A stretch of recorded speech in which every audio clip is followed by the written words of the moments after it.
आज हम क्या करेंगे, इस मीटर को चलाना सीखेंगे, यानी मीटर की वीडियो समझेंगे। देखिए, क्लैम्प मीटर और मल्टीमीटर दोनों में अंतर समझिए। सबसे पहले चलाने से पहले आपको दोनों में अंतर बहुत पता होना चाहिए। ये हमारा कौन सा मीटर है आपको पता होना चाहिए, मल्टीमीटर।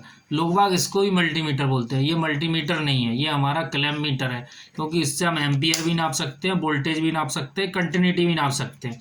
और ये हमारा कौन सा मल्टीमीटर। मल्टीमीटर से हम 1 एम्पियर लिमिट तक नाप सकते हैं। कितने एम्पियर तक? 10 एम्पियर तक। और इसमें ऐसा कोई क्लैम्प जैसा इस जैसा कांटा नहीं है, तो आप कंफ्यूज हो जाओगे। इसीलिए इसको बोलते हैं कौन सा मीटर, ये मल्टीमीटर। मल्टीमीटर चलाने से पहले आपको पता होना चाहिए, आप जैसे वोल्टेज नापोगे तो वोल्टेज के लिए एक पिन यहाँ पे लगी होनी चाहिए कॉमन में, और दूसरी लगी होनी चाहिए आपको यहाँ पे जो दिख रहा है इस पे बी वाले पे। ठीक है, तो आप वोल्टेज नाप सकते हो। कॉमन हम इस पे लगा देते हैं और वोल्टेज वाली हम इस पे लगा देते हैं। ठीक है, अब हम सबसे पहले चलते हैं डीसी वोल्टेज की तरफ। देखिए, डीसी वोल्टेज नापने के लिए आपको सबसे समझ में आना चाहिए। देखिए, 200 मिली एम्पियर वोल्टेज से लेकर आप 600 डीसी वोल्टेज तक जा सकते हैं। देखिए, हम 2 वोल्ट पे लगाया है इस मीटर को। 2 वोल्ट पे लगाने के बाद हम इसको देखते हैं। ये हमारे पास एक ख़राब बैटरी पड़ी है, इसका वोल्टेज क्या आ रहा है एक अंदाज़ा ही लगाते हैं। देखिए, ये क्या दे रही है, 1 वोल्टेज, यानी ये हमारी बैटरी में बिल्कुल भी दम नहीं है। और ये 9 वोल्ट की बैटरी थी, तो इसमें ऐसा कुछ भी नहीं बचा। ठीक है, फिर भी ये 2 वोल्ट से यदि ज़्यादा है, ये 2 वोल्ट से ज़्यादा दे रही होगी, तो आपको 20 वोल्ट पे लगा लीजिए इसको। 20 वोल्ट पे लगाया तो हम इस पर क्या आप देख सकते हैं। आप देखो क्या दे रही है, 9 वोल्ट, यानी ये हमारी बैटरी ख़राब नहीं है। भले ये कचरे में पड़ी कुछ भी पड़ी हो, ये 9 वोल्ट दे रही है। तो आप यदि 2 वोल्ट की चीज़ पे 9 वोल्ट नापोगे तो नहीं होगा। आपको कहाँ पे आना पड़ेगी, यहाँ पे। सीधी सी बात है, जितना आपको नापना है तो आप ज़्यादा से ज़्यादा वोल्टेज पे सेट करें। जैसे हम इसको सेट कर लिए कहाँ, डीसी वोल्टेज। तो आपको डीसी वोल्टेज नापना है, इसमें समझ में आ गया होगा। डीसी वोल्ट हम 2 से लेके इसमें 600 तक नाप सकते हैं। अब हम चलते हैं एसी वोल्टेज की तरफ। देखिए, एसी वोल्टेज नापना आपका 600 पे सेट करा है हमने। अब 600 वोल्टेज इन दोनों को पिन पे कहीं भी लगा दें, ऐसे इन दोनों को पिन पे जहाँ पे भी आपके टर्मिनल हो।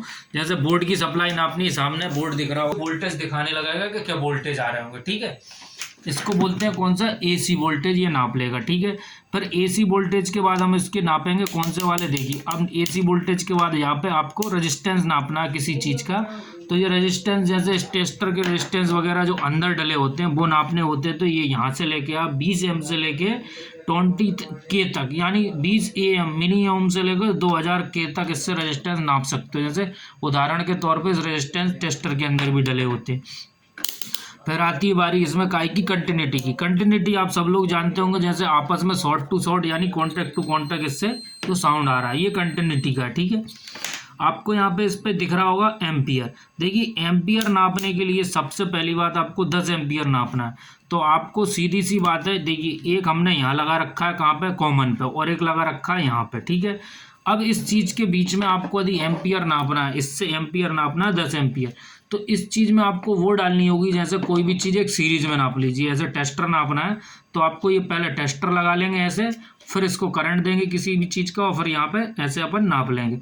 जैसे इसमें यदि कोई चीज़ का रेजिस्टेंस वगैरह कुछ भी होता है तो ये आपको मिली एम्पियर दिखाता है। देखो, हम शॉर्टिंग करके दिखाते हैं, शायद कुछ दिखा दे, पक्का नहीं कि दिखा। देखिए, यहाँ पे आपको दिखा रहा होगा 16-17 एम्पियर, यानी बन रहा है। क्योंकि बन रहा है ये एम्पियर, शॉर्टिंग हो रहा है इसलिए, और ये बैटरी फुल्ली चार्ज है। देखिए यहाँ पे कुछ दिख रहा होगा आपको। ये हम इसको ज़्यादा देर शॉर्ट नहीं, ऐसे इससे एम्पियर नाप सकते हैं आप धीरे धीरे करके। मगर एम्पियर आप, मेरा अनुभव है, इससे बिल्कुल ना नापें, यानी आप यहाँ यूज़ ना करें इसको, सिर्फ यहीं पर ही यूज़ करें। ठीक है, आपको मल्टीमीटर यूज़ करना आ गया होगा। धन्यवाद साथी।